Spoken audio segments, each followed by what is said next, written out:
Thank you all for coming for cc-TDI's 1 year anniversary lab celebration.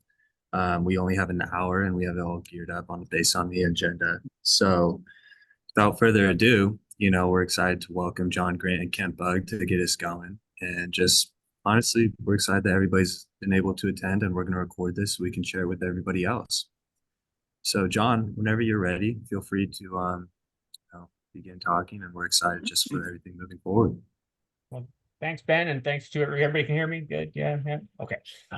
Thanks, and thanks all for joining. Happy 1 year anniversary, cc-TDI. I think everybody. It's hard to believe it's only been a year that we were all together to celebrate the dedication of the new space. And it's been a crazy, hectic year since then. I'm sure more for you than for me, even. And I've had a busy year with it. Getting the lab set up, getting the equipment calibrated, getting ourselves together, and able to, I know there's a lot of lost time. We scrambled to move from one lab to the other, and to still accomplish all the incredible things that you've done over the last year is just really amazing. The impact assessment that just came out that Ben and Erica and Claire and Charles and everybody worked so hard on is just such a fantastic list of all the things that you've accomplished. It's really impressive. All the things that cc-TDI has done. Just thanks to everybody for all the time, all the effort that you put in, all the passion and commitment that you put in to the work that you do. Just too many people, too numerous to mention. The foundations, the donors, the supporters, all the organizations that have put in, and then all the work that you all have done. So a lot of credit to you, and a lot of excitement for the year ahead, which we'll talk about in a few minutes. But one of the people we want to thank the most is Dr. Kent Bugg, who his support and the support of his family really made this move possible. And we're so grateful for being able to work with him and continuing to work with him. So I want to hand it over to Kent. Thank you, John. Hopefully everybody can hear me okay. It's an honor to be here. I'm Megan Bugg's dad, and I just want to tell you a little bit about Megan for those of you that don't know, and then kind of talk about what cc-TDI meant to Megan and what it means to our family, and what I think it means to the entire childhood cancer community as a parent within that community. My daughter Megan was diagnosed with stage 4 alveolar rhabdomyosarcoma on December 26, 2014 at the age of 13. She went through 150 weeks of chemotherapy, 200 radiation treatments, 9 surgeries, 5 relapses, and physical and mental side effects from the drugs that are used to treat these kids, too numerous to mention. It was after her initial 54-week treatment that Megan actually had the time to start researching the situation that she was in. She was in a relapse for nearly a year. And it was during that time that she started to find out what was going on with the lack of funding and lack of research taking place with childhood cancer.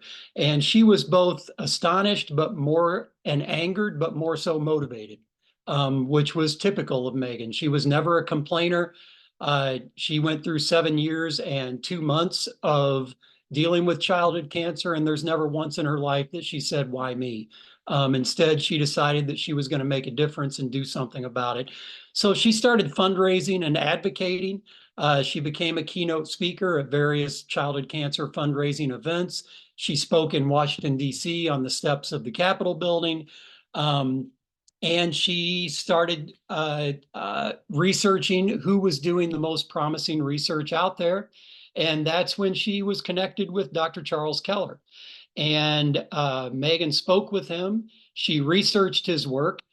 She was very thorough before she would give her money to someone. And I'll never forget, after she spoke with Dr. Keller, that she told me, "Dad, when the cure comes, it's coming from Dr. Keller and his team at cc-TDI. I believe in them." And so ever since that day, every penny that Megan fundraised went directly to Dr. Keller and his team on projects that Megan partnered with Dr. Keller on. Megan passed away on March 9th, 2022, At the time of her death, she had raised nearly $1 million to fund childhood cancer research. After she passed away, we formed the Megan's Mission Foundation to continue her work. We've now raised a little over $2.3 million, and every penny we raise goes to cc-TDI because that's how much we believe in the mission taking place there. I want to tell a quick story about the last 3 months of Megan's life. The last 3 months were very, very difficult, as anyone who's been through this journey can attest to. Megan really struggled in those last 3 months, but once again, she never complained. And it was difficult, not just because she was worried about herself. I think she was resigned to what was going to happen to her. Her concern was who was now going to fight for these kids, because she felt like she was carrying that burden for so many, and she wanted to make sure that somebody was going to pick up that baton and fight that battle that she fought so hard for. And it's almost like it was meant to be, because that's when Dr. Keller contacted me and said that he would like to name the Megan Bugg Global Rhabdomyosarcoma Research Lab. And when I told Megan that, she couldn't speak very well. It was towards the end of her life, but I could tell by the look in her eye, the peace that that gave her. It gave her the peace to know that her mission was going to continue through Dr. Keller and his amazing team at cc-TDI. And I've told Dr. Keller before, I'm forever thankful to him for that, because it allowed Megan to pass away in peace and know that her mission was going to continue. As all of you know, cc-TDI is a very unique place. Places that focus solely on childhood cancer research are few and far between, unfortunately. And Megan used to say, we can never stop fighting, because if we stop fighting, we've resigned ourselves to the fact that roughly 47 kids are going to be diagnosed with cancer tomorrow, and 7 kids are going to pass away tomorrow. And if we don't do anything today, that's going to happen tomorrow. 7 more kids are going to pass away the day after that, and the day after that, and the day after that. And as Megan used to say, that has to stop. And it's up to the adults in the room to make sure that that stops. And that's what Megan trusted. So cc-TDI gave Megan hope. cc-TDI gives my family hope. It gives me hope. And I think it gives all of the childhood cancer community hope that we can actually someday realize Megan's dream of making all childhood cancers universally survivable. So many kids and their families are counting on our success. Megan used to carry a heavy burden. Now it's up to us to carry that burden. And just like Megan did, I have full faith in Dr. Keller, his team, and everyone at cc-TDI that we can make this happen.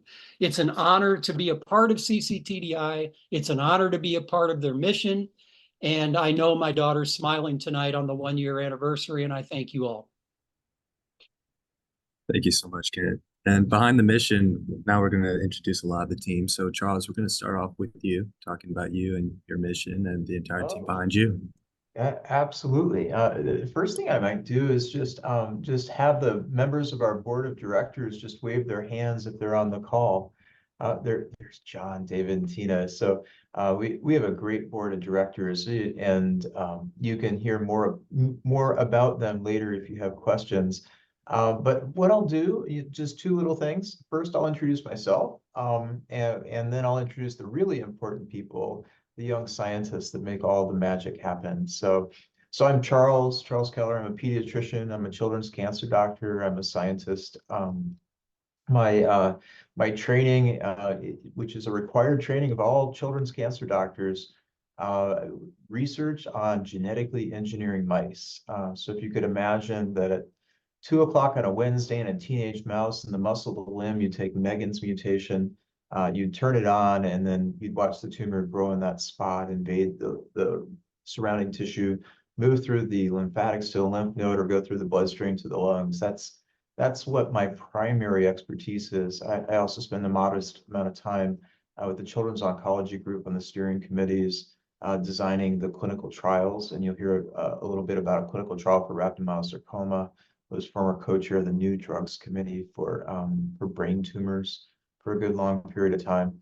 But cc-TDI was started, gosh, now maybe 9 years ago, 2015, to fulfill this mission of making all childhood cancer universally survivable based on one simple question.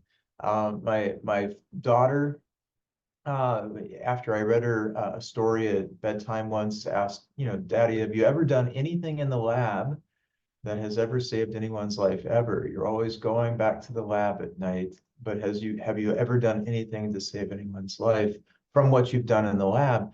She was 4.5, so I had to be concrete. It was a yes, no answer, and the answer was no. I hadn't done anything in the lab that has saved someone's life. It resuscitated plenty of kids in the emergency room, the ICU, but not from the lab. So we started asking the question, well, is it me? Is it my team? Is it my department? Is it my university? But broadly, if you just look at all of history, and even today, in the space where 12 new drugs are discovered for adult cancer that extend and save life, earn FDA approval every single year. For kids, there have been a total of 12 since 1978. So 12 in 46 years for kids, 12 every single year for adults. We had to create a new system. So we believe in scientific discovery and moving basic science discovery to the start of clinical trials for kids with cancer.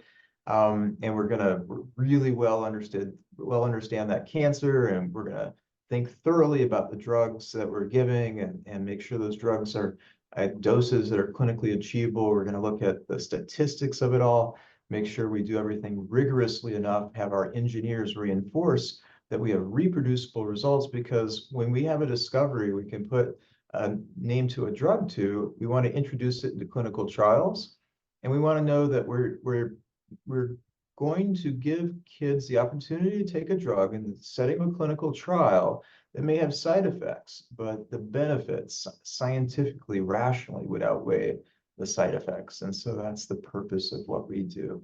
Okay, now the exciting part. I get to introduce you to a few members of the team. So when I call you out, give us your name and tell us your title, a short description of the research project, super quick, and then tell us, and nobody knows that I'm going to ask them this, tell us a fun fact about yourself. And so person who thinks on his feet, the very best in the lab is Will. So go ahead, Will, why don't you go ahead and introduce yourself. Tell us your name, your title, your project, and a fun fact. All righty. Can everyone hear me okay? Sweet. My name is Will. I've been here for about 8 months now, I think, getting close to that.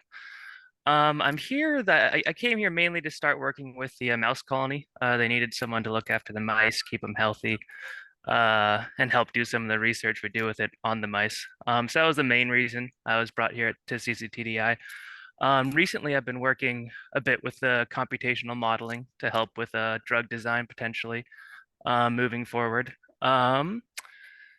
And one fun fact, boy, so I guess something that brought me is the mouse colony, and I've always loved animals. And growing up, I had all different kinds of animals, a bunch of rodents, chinchillas, guinea pigs, a bunch of types of turtles. And that's kind of what started my love for animals. But the two animals I had that probably brought most of the attention when guests came over was my 190-pound Brazilian Mastiff, but she was the sweetest girl. And then I had a 280-pound indoor pig who was supposed to be a teacup pig when we got him, but we quickly learned that he was not a teacup pig. But he lived his life indoors, hung out in our kitchen a lot, and he was lovely. But yeah, I think that's me. That's great. That's truly awesome. Well, thank you, Will. And next up, we're going to switch over from biologist to engineer. Xiao, can you tell us a little bit about yourself? Can everyone hear me now? Okay, sounds good. So my name is Jiao Wang. I'm a postdoctoral fellow here. So I joined cc-TDI last year after graduating from University of Illinois in bioengineering.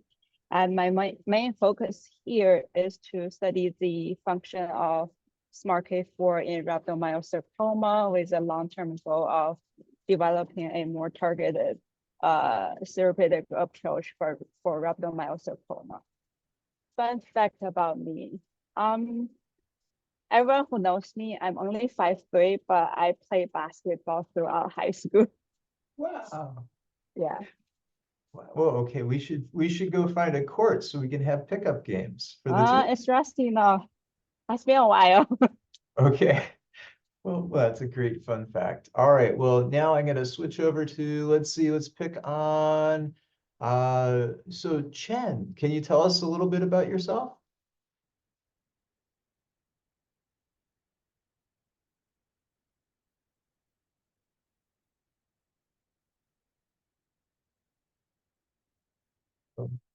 Oh, you might be muted. Are you muted? Okay. Okay, sorry. Yeah.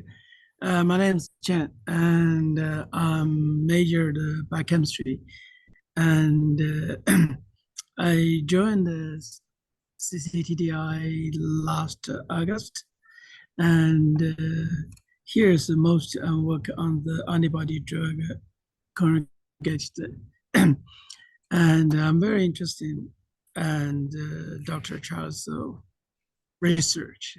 It's very interesting, and especially attracted by his knowledge. His knowledge is so, I mean, large. And I learned a lot from here too. I'm also interested in continuing for this project. Interesting. Yeah. Well, thank you. Chen, do you have a fun fact about yourself? Oh, my most works and the garden work. I like to do the vegetables and the fruit trees. I have a lot of work in my backyards. Oh, that's awesome. That's awesome. All right. Well, we're gonna switch over to Shefali, one of our key scientists on proteins. So hi everyone, my name is Shefali and I work as a senior research scientist at cc-TDI, and in this July I'll complete 3 years, and I'm a biochemist by training, so I have a PhD in biochemistry, and in the past I've worked on the neuroblastoma and the Ewing sarcoma projects, but since many months my focus has been on the rhabdomyo research.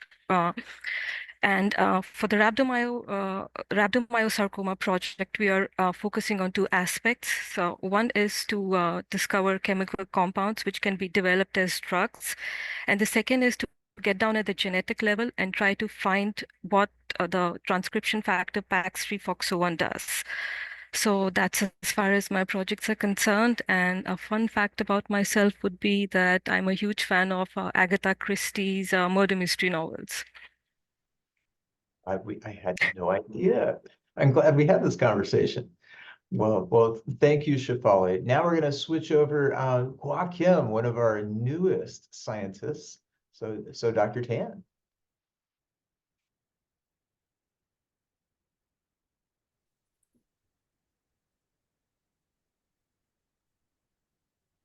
Can you hear me? We hear you great. Okay. Hi, I'm Joachim. I just recently joined cc-TDI as a senior research scientist. It actually just 2 weeks, and yeah, and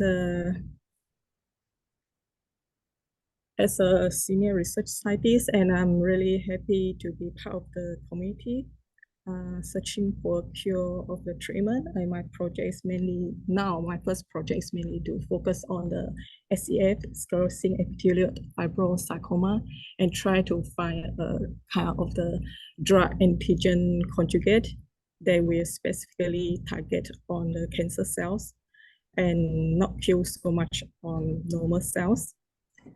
I didn't really prepare fun fact, but I think I would tell something about myself. I think I love to travel. I think one thing I love about this job is that the nature of research allows me to travel a lot and meet different people in the world. Thanks. That's true. Yeah, thank you very much, Hua Kim. All right, well, Ji Young, we're going to have you introduce yourself. So Ji Young is our intern, our first intern for the summer. So can you tell us a little bit about yourself, your project? Yeah. Hello, my name is Jihyun Byun, and I'm currently working as an intern from April. I'm from South Korea. My major is material science and engineering, and I'm scheduled to receive my bachelor degrees from Seoul National University in Korea this August. Currently, I'm focusing on research related to MyOD1 and FOXO1 to design protein structure to make drugs. And fun fact is that I'm actually afraid of mice, so I was surprised when I first came to the lab. But fortunately, I'm happy now because I don't have to see mice. Thank you. That's great. Okay. Did not know. We'll yeah, thank you. Keep her safe from the mice, that's for sure. Well, there's two people that aren't here today. So Mayuka's traveling overseas visiting her sister at college. And then Samuel Rasmussen, he's our biomedical engineer. He's not here today. He's just out for the day, sort of as bugs get. But there's another person that really deserves mention here. He's very special. He works 30 hours a week for us for free. He spent 30 years working at AbbVie, 17 of those being the person in charge of 2 drug classes at AbbVie, antibody drug conjugates and also protein degraders. So he saw our 2021 feature, 2-page feature in Nature, dialed us up, said he was retiring in a month or two. How could he help us out? We've never paid him a dime, and he works all the time for us. Some of the computer modeling you're going to see us doing with molecules, he really accelerates those in a great way.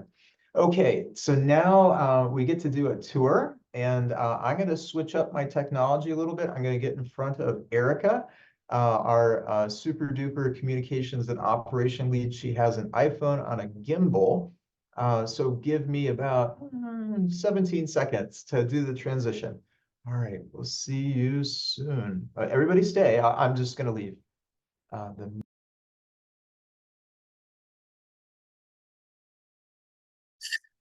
While we wait, I think it's also a great time that we introduce Claire Newman. Claire, if you want to take the spotlight real quick, I think it'd be a great time for you to tell everybody who you are and kind of like being the backbone of our staff over here too. Ben, I'm Claire Newman. I'm here as an Encore Fellow. I'm helping with scaling and optimization of our processes and systems at cc-TDI. Ben, what about you? Yeah, I mean, why not? So my name is Ben Ritt. I'm the development lead here at cc-TDI. I work side by side with Erica Ellis quite a bit, who's communications, and we run the campaigns, and she's actually giving me the thumbs up to transition to her phone. So I'm going to move right on over to Erica right now.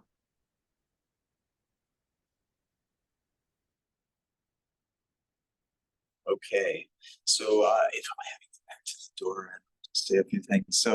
So one of the wonderful things is that we were able to have our original lab, the 70-year-old, 7,000 square foot paint factory that Nike had remodeled as an offsite creative space for Michael Jordan to test Air Jordan shoes that he was designing with Tinker Hatfield. How cool is that? So when the city of Beaverton said that the whole place was going to be demolished to make way for a Marriott hotel, we knew we had to leave. And I'll tell you the story of how Megan saved the day on that. But clearly, if we were in a paint factory, we loved the industrial modern feel. Of course, when we built a new lab, we had to make it look like a paint factory. And so you'll sort of see here the architectural features. One of our board members, Rick Shiga, is a principal at ZGF Architects. And we tried to keep this industrial modern feel, essentially kind of making the lab look like Tony Stark's garage. Never quite finished, always a little bit energetic and ready to go. So, but one of the important features you'll notice in the lab is we have this wall of why and pictures of the kids because they are, in fact, the reason we're here. We're in service to these kids and these families. not only we have the wall of why, but we have a number of other pictures that you'll see on canvas and digital screens throughout the lab. The lab's divided into two areas. So over here on the left, I'm going to have Jihyun come and show us a molecule here in a second. But over to your right, we have the molecular biology area. So the molecular biology area is where the scientists do splicing and cloning and things of that nature, some of their biochemistry studies. But let's go take a look at how being in the silicon forest allows us to use machine learning and artificial intelligence to design drugs. So we recently got a new grant. We're part of an international consortium for the Cancer Research UK NCI Cancer Grant Challenges, and that's to develop drugs for Megan's kind of cancer, alveolar rhabdomyosarcoma, to turn off the PAX3 FOXO protein so the tumor stops working. And so this is work that's being done by Jihyun in her internship. She did this herself, having only been in the lab for about a month, but computationally modeling using machine learning and computer docking of chemicals, some new drugs that will bind to a pocket of the protein, and for this protein, where it binds, stop the action of the PAX-FOXO protein and turning on genes on DNA. So come with me and we'll show you a few other features of the lab. So on the right-hand side, we have the offices. And so one of our really great think tank groups is here. If we come into the office, let me show you one more picture about this particular office. We have a table with pictures of the kids. Oh, and by the way, that's more of Jihyun's work on the screen. But we surround ourselves with images of the kids every day. And it's really neat because we get to tell the stories about the campus as we go. So on the next door, our library and makerspace, we have a lot of 3D printers, lithography printers, extrusion printers, form molds, CNC cutting, laser cutting, and there's even a skeleton so we can understand the fundamentals of osteosarcoma. Of course, the only room that I had no editorial control over was the executive administrative suite. And this is a little bit of a warmer space, but you'll notice a picture of Megan, but also a picture of Rucker and his family, which we think about him all the time. We have a big amenity center. It has everything, including a gym. So all we needed was a small little kitchen area. And this is our kitchen area, but come on through. Let me show you some of the other features. One of the fun things that you'll notice about the lab is that it's only half full. And why is it only half full? Because we have all of the space for the next recruit of a scientist in our team. So we're going to recruit a medicinal chemist, and she's going to be great. And she's going to take what we know about biochemistry and genetics of childhood cancer and help us convert them into drugs, many of the same ways as Tony does. Now, let me show you some of our microscopes. So behind the curtain, in sort of a Wizard of Oz kind of feel, we have some microscopes, and then they're pretty fancy microscopes. They can look at small features that are as small as 1/60th the width of a human hair. They can incubate tumor cells.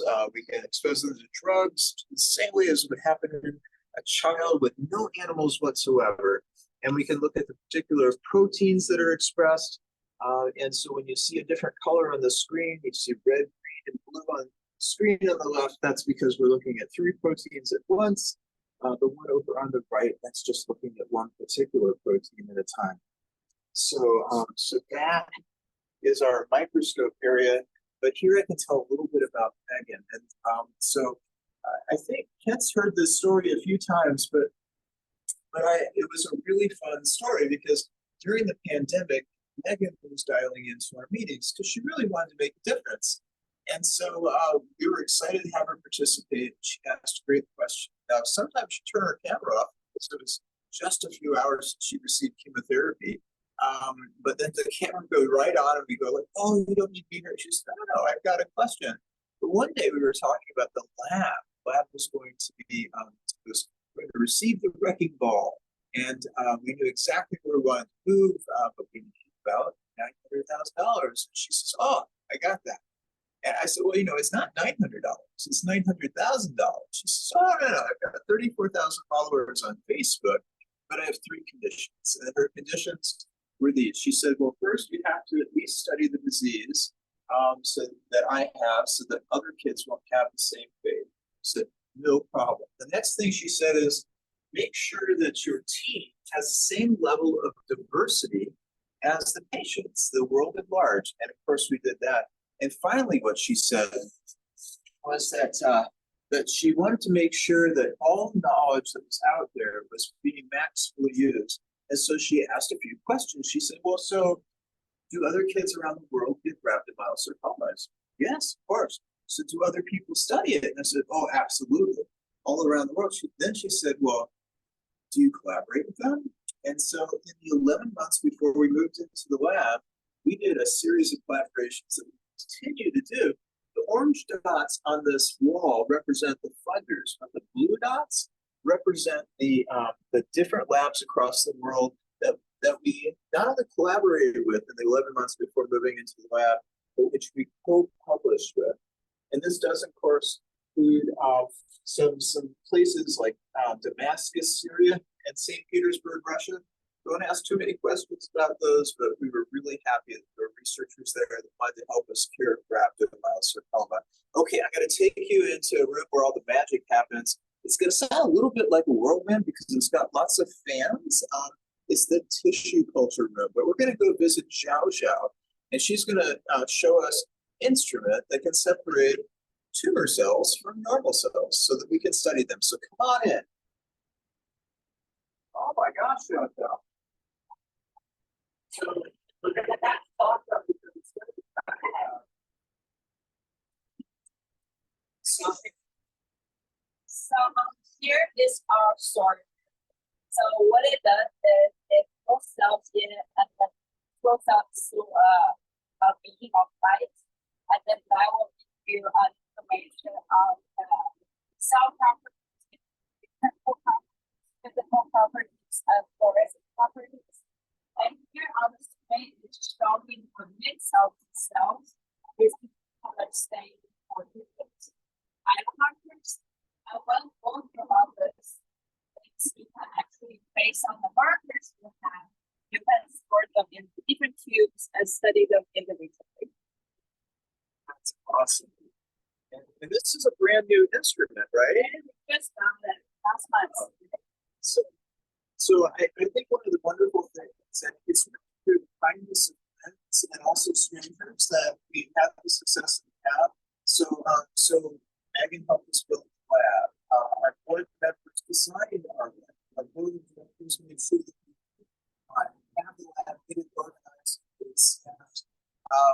But the state of Oregon also gave us an extra $1 million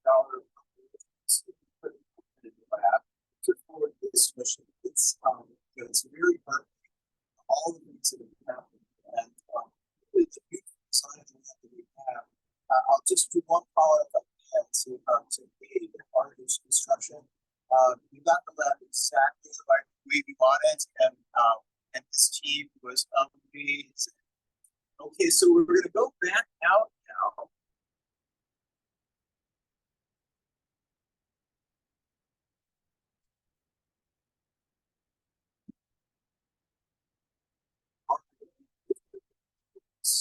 By area, which we can do for people privately if they'd like to come to the lab.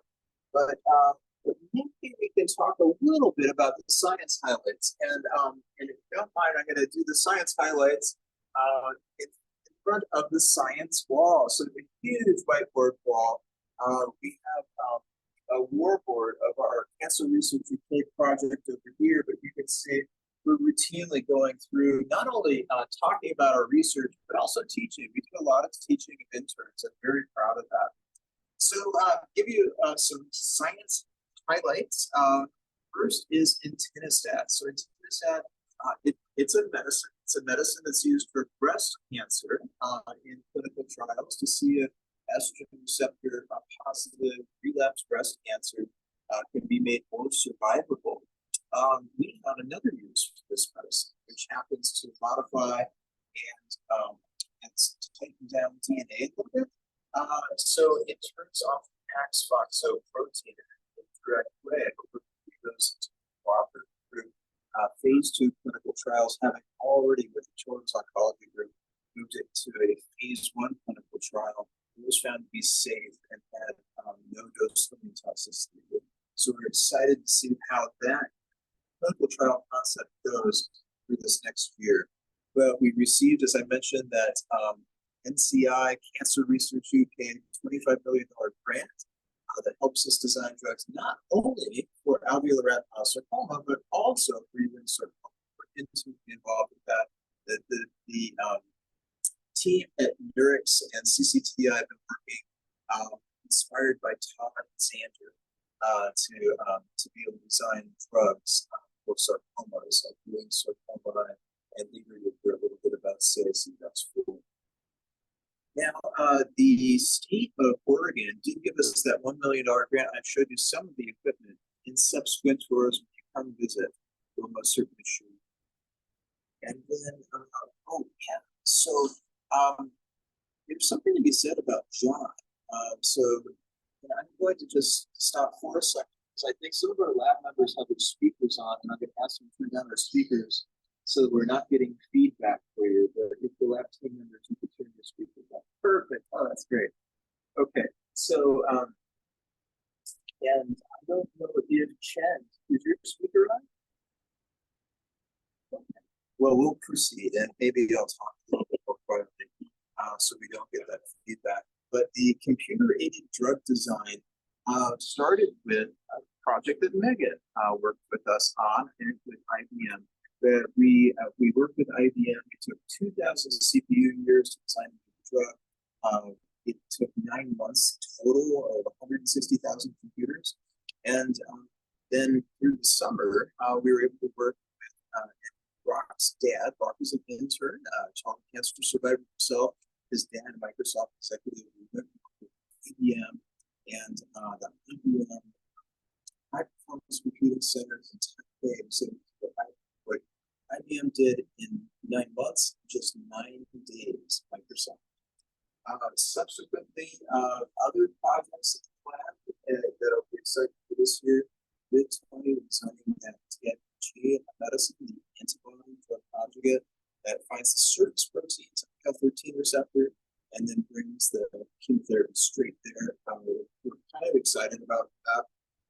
And of course, the major highlight of lab this year is the founding of this effort. It's Rapid Master Research, not just with the name of Megan's lab, but every Wednesday we have a really neat meeting, and Lena can attest to this. Parents dial in, patients dial in, and we collectively, as a team, patients, parents, and scientists, go through the design projects, prototype projects. We published 9 papers in the past academic year. We're kind of proud of that, but we also, in this past year, also invested a great deal into bringing on people with different expertise, PhD level scientists. Kim specifically, she's a developmental biologist. All childhood cancer are just a few mutations in genes and genes that are important in development of the embryo and fetus in a mommy's belly. And so learning how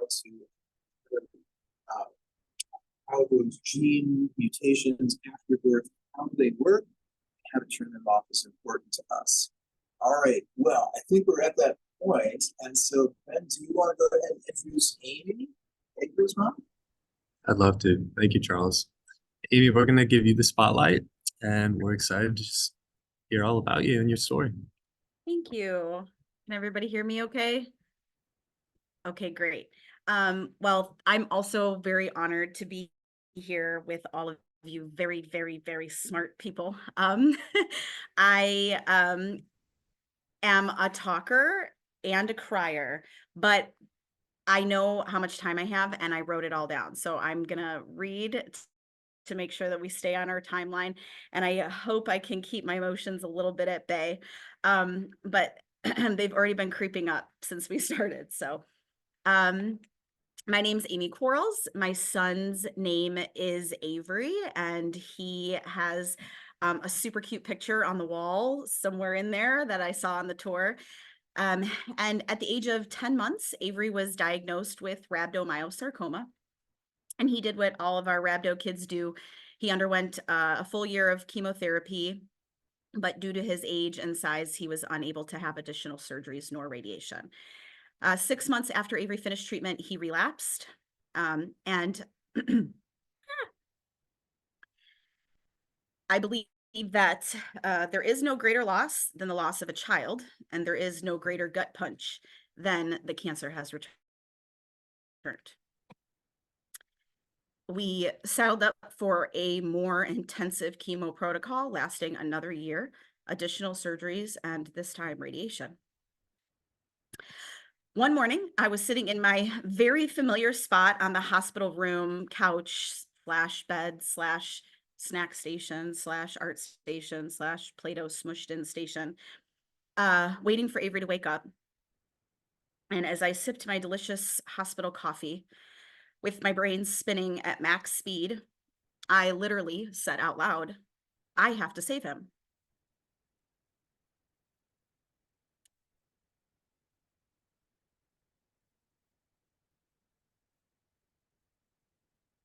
I felt that it was up to me, but how?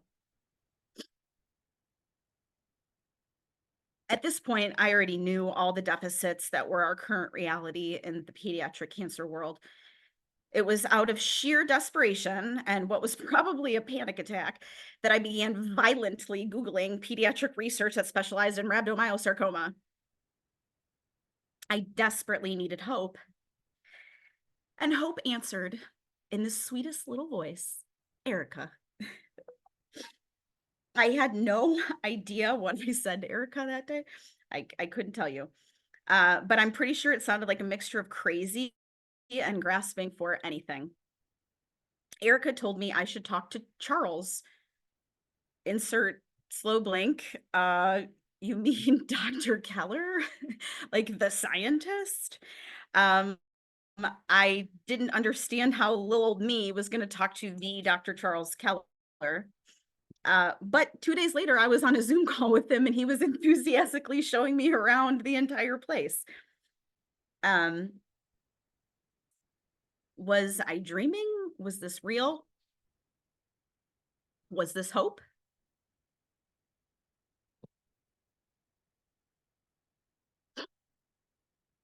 Dr. Keller asked me, little me, what I was passionate about. And it was absolutely that I was completely disillusioned by the ability for rhabdo to come back. Why? Why did it love to come back? Why did it always come back? These kids are fighting so hard and for so long for it to continuously come back. A very short time later, we launched Avery's Rhabdoblast project that is aimed at answering just that. We have a lofty goal, a goal I was sure I would meet in 3 days flat. I don't really know who I thought I was, but Megan Bugg taught me to be the girl that did something. So something is what I sought to do. cc-TDI is unlike any other research facility. Their transparency is unmatched and their why is very clear. Our children are their children. Their research has faces, names, and loved ones. cc-TDI helped me build a community of people that believe in this mission and are invested for the long haul. These people are now more informed about rhabdomyosarcoma, underserved cancers, and the astonishing lack of funding for research. Our community of people, just like you and me, have come out and donated their hard-earned money to fight for our kids. cc-TDI has made me, my family, and my friends feel that we are a part of this team. This is priceless, and thank you doesn't even begin to reach the depths of a desperate mother's plea. Avery, unlike so many of the children that I have met over the years, is officially NED and has been for over a year now, and we intend to keep it that way. We continue fighting for Avery's future and for the future of children's not to come. To cc-TDI, thank you for answering. Thank you for caring. Thank you for fighting. Thank you for believing. Thank you for including. And thank you for the gift of hope.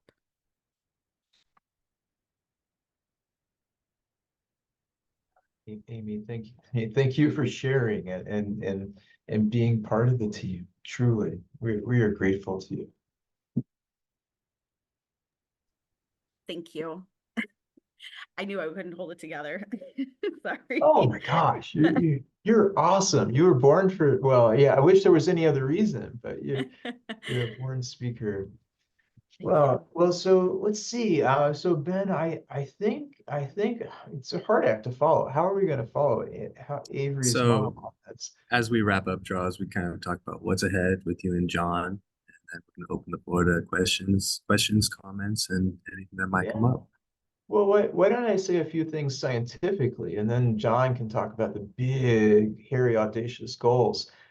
So I've talked a little bit about this 5-year, $25 million grant, which is sort of like it's kind of like a platform for all childhood cancers to design drugs as fast as possible. One thing I didn't mention about that 9 days, 9 days to find a new potential drug lead.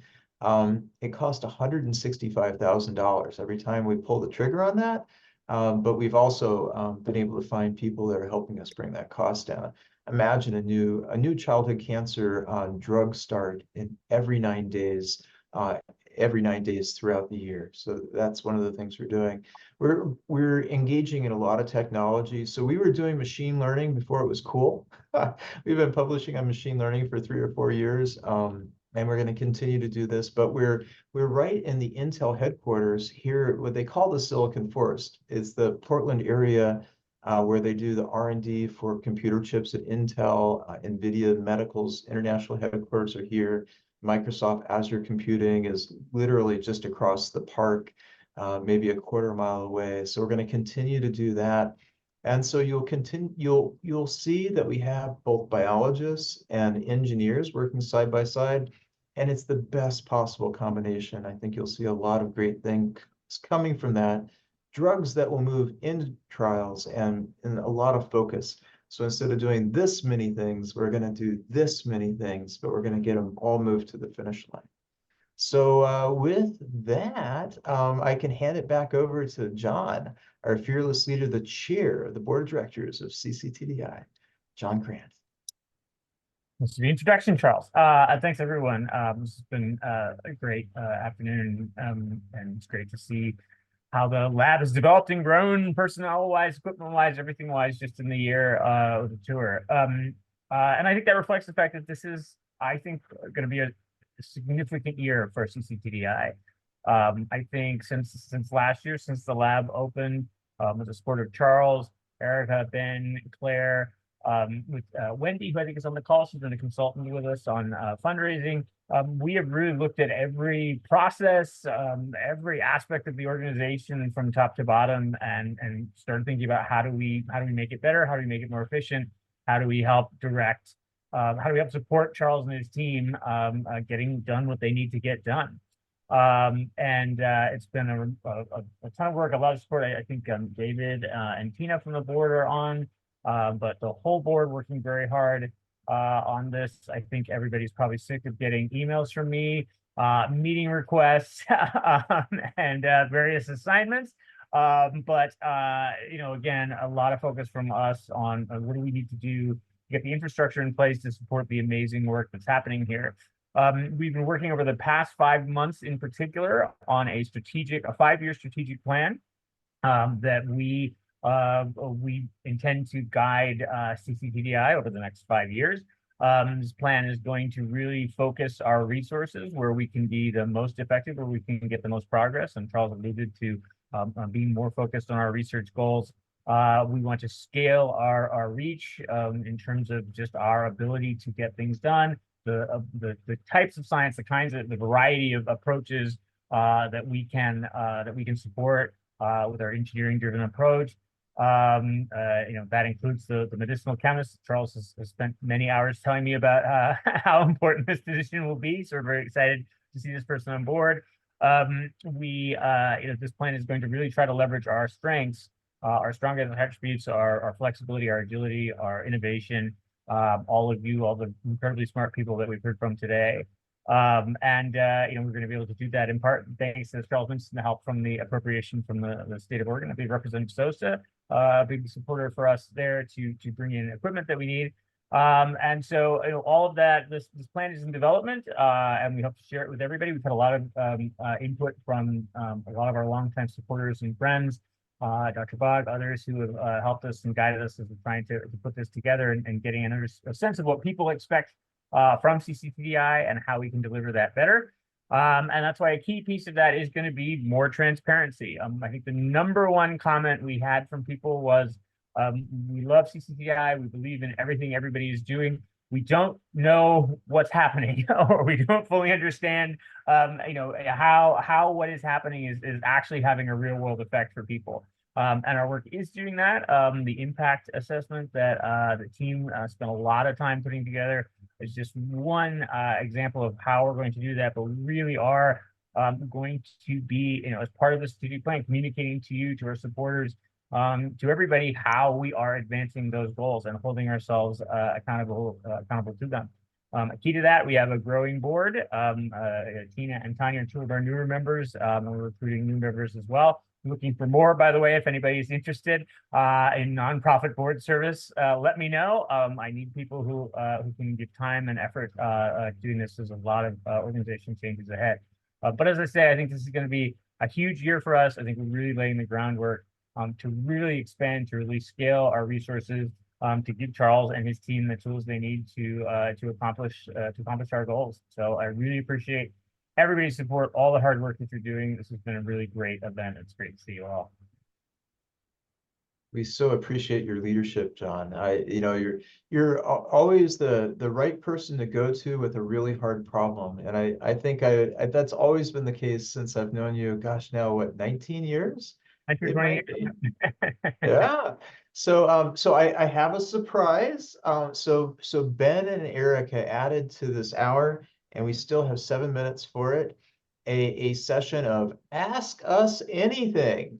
So anyone in the audience can ask John or myself, or especially the team members. Please ask the team members any question you have on any topic.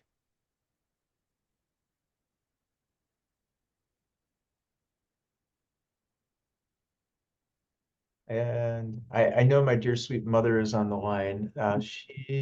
She may hold her question for me privately, but if there's anyone that does have a question, we'd love to field it. And otherwise, though, we're always available. Like John says, transparency is key. We've always had a culture of inclusion, and we'll take questions, from anybody that writes in a question later too.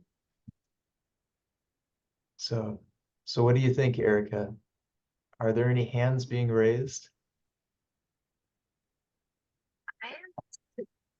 Actually not seen any questions come in. Ben, are you seeing Ben? Ben has become the captain of this meeting. So Ben, are you seeing any questions come through? Not quite, but I think a good wrap up is Erica. I think you're the one member who didn't really get to introduce yourself. Real quick, Amy. Amy, I just saw Amy raising her hand politely. Oh, good.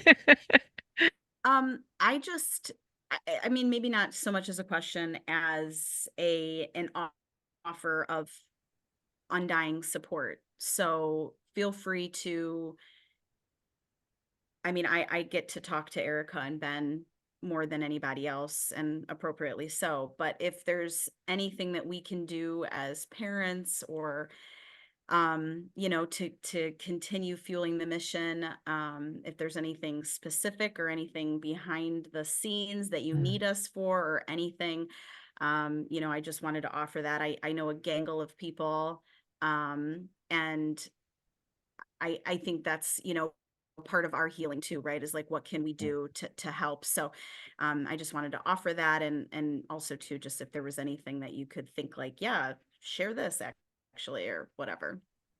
Well, it's a little bit of a secret, but Kent and I have a project. So there happens to be a wonderful pharmaceutical company that has a medicine for asthma and dermatitis, which we think could be useful for rhabdomyosarcoma. And to make things more interesting when we talk to them, because they believe we're really good at science, they've invited us to speak about this. One of the things that would be really helpful is to have a group of families that could come and tell little stories about their experience going through these things. So you would, for example, you, Amy, and Avery would be ideal people to be partners in something like this. Megan and Kent also perfect partners in this. So thank you for volunteering, because I actually will need your help. Absolutely. Yeah. I'm hopeful it's in Hawaii, right? Oh, no, Paris, Oh. France. I'm so sorry. Oh, all right. That works. Yeah, That works. yeah. Charles, just following up on what Amy said, and Amy, I loved listening to you speak. You were fantastic. So thank you so much for sharing your story. I've probably learned way too much, and I try very, very hard not to become jaded about the entire childhood cancer pharmaceutical drug development process. And Charles continues to keep me focused positively because he has the most positive outlook of anyone I've ever seen. So he always brings me back whenever I start feeling sorry for the situation. But what I have learned is the massive amounts of money that it takes to move a drug from Charles's lab actually through the process of clinical trials and to the FDA for approval. And I think when people are looking at how they can contribute to the cause, of course, the money we raise is great. We're very proud of what we've raised at Megan's Mission, but compared to what it takes to move a single drug through the process, we don't even come close with what we've raised. And so the point is, yes, continue raising money, continue, donating so that we can continue the great work going on at cc-TDI. But most importantly, share the story of childhood cancer with anyone who will listen, because people don't know. People don't know what they don't know about childhood cancer. And Megan always used to say, she said, if people understood what was happening, there's no way in our country they would let this happen to kids. And I just think the most important thing everybody on a call like this can do is spread the word, is share the story. Because, once again, I quote my daughter a lot, but she was much wiser than me. Megan always used to say the money would follow the advocacy. If you gave her a choice of giving her $1,000 for her cause or letting her speak at an event, she would always speak at the event, because that's what's going to raise the awareness. So Charles and his team need massive amounts of money. And the way that we do that is by spreading the word about childhood cancer. That's the most important thing we can do. You're so right, Kent. I mean, if you actually wanted to do the math, it costs, if you're going to develop a drug from scratch for childhood cancer, $1 to $2 billion overall, including clinical trial costs. But that one drug costs $454 million in the lab. But here's the neat thing about the stories. So if you do the basic unit of research to say that a particular protein should be turned off in a childhood cancer, and then you do the studies in living tissue, right? So that's $400,000 worth of research. Then the pharmaceutical companies go like, wow, we would never have had the expertise in childhood cancer to have done that research. We wouldn't have spent our money on the animal studies. But now you de-risked it. Of course, we're going to give you $600,000 to $700,000 worth of drug for free, like bonus. And then you go to the National Cancer Institute and the network of children's hospitals, the cooperative group that do these clinical trials.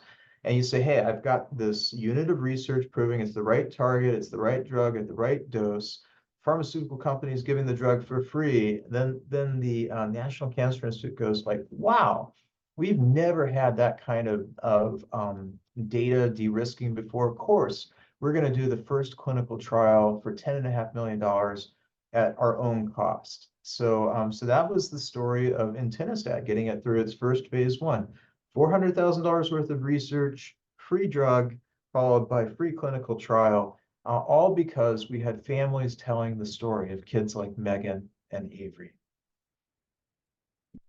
Amazing. Last thing though, has anyone asked Ben how much money he has? I feel like maybe Ben, you got anybody? Asked who how much money they have? Ben, anybody asked Ben if he? Oh, I had to you take gotta an opportunity to make fun of Ben. Oh yeah. Wait, Ben. We're gonna look into Ben's pockets and see how many coins he has. But to this date we haven't quite raised $400,000, but we're getting close. And we appreciate all that Ben does, all that Eric could do to get the story out. And Yes, they're amazing. yeah, truly. Okay, Charles. Well, that pretty much wraps up our time. Thank you all for attending, and you guys, every one of you, just always reach out to us. We'll respond and we'll always be here. So thank you for all of your support, each and every one of you. Thank you. Thank you everyone for attending. Let's go change history. Thank you all.